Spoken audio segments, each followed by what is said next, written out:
Hər il olduğu kimi artıq müəllimlərin işə qəbul imtahanı yekunlaşdı və ən vacib, ən önəmli mərhələ gəldi. Vakansiya seçimi.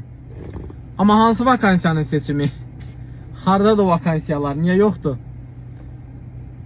Mən özüm 4-5 il əvvəl MİQ imtahanında iştirak eləyəndə məktəbdə işləmək üçün müəyyən bir bal toplamışdım, amma vakant yer tapa bilmirdim. Yəni balım da az değildi ixtisasıma görə. Normal bir bal toplamışdım. Vakant yer tapa bilmirdim. Mən şikayət elədim, axtardım, araşdırdım, məktəbləri bir-bir araşdırdım. Hansı məktəbdə qanunsuz şəkildə vakant gizlədilməsi varsa, hamısını aşkarcasına göstərdim. Və nəticədə nə baş verdi? Mən işlə təmin olundum. Niyə? Çünki səsimi çıxartmışdım, tələb eləmişdim, onlara sübutla göstərmişdim ki, baxın sizin məktəblərdə vəziyyət budur. Siz də edin, dəyərli izləyicilər. Baxmayın. Baxın, bölgələrdə necə yəni bir dənə, iki dənə vakansiya var, H1, H2, niyə yəni o boyda bir bölgədə, rayonda bir dənə, iki dənə çıxarıldı?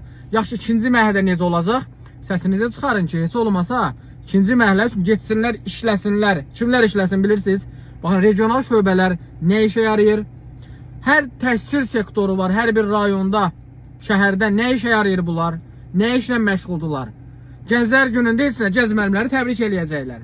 8 martda təbrik eləyəcəklər. Nə edirəm mən bu təbriki? Sənin bölgəndə sabah vakanta çıxartmağa yeri yoxdur. Hardadır? Var. Sübut da eləyə bilərik ki, var. Amma yəni bütün ölkəni mi gəzək bir-bir? Mən məsləhət görürəm ki, baxın, Təhsil Nazirimizin də belə bir çıxışı var idi. Deyirdi ki, biz axtarırıq, araşdırırıq.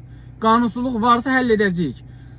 Və bizlərdən istəyirdi ki, əgər siz də qanunsuz bir şey görərsinizsə, boş vakant yerin gizlədilməsini görərsinizsə, bizə məlumat verin. Verin də gözəl xalqım. Axtarın, araşdırın, bölgələrinizdə baxın.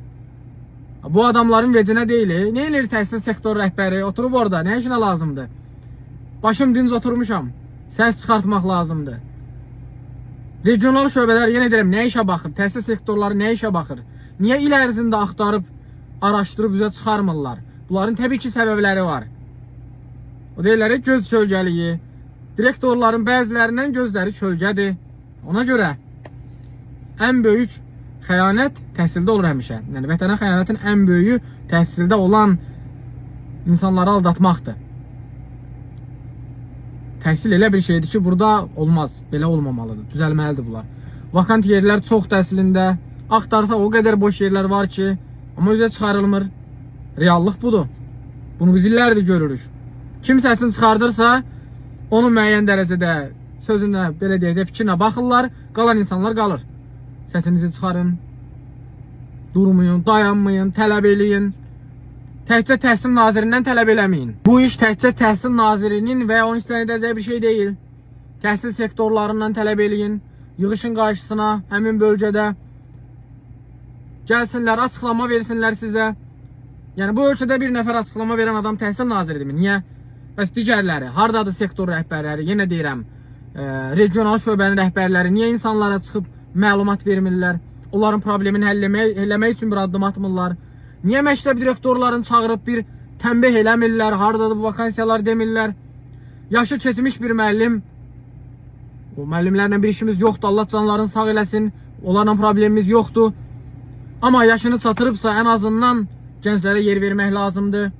Gedib biraz hörmət eləyib, yenə bir 2 il qalacamsa müəyyən bir şeylərə görə. Bu doğru deyil. Hal-hazırda vəziyyət belədir.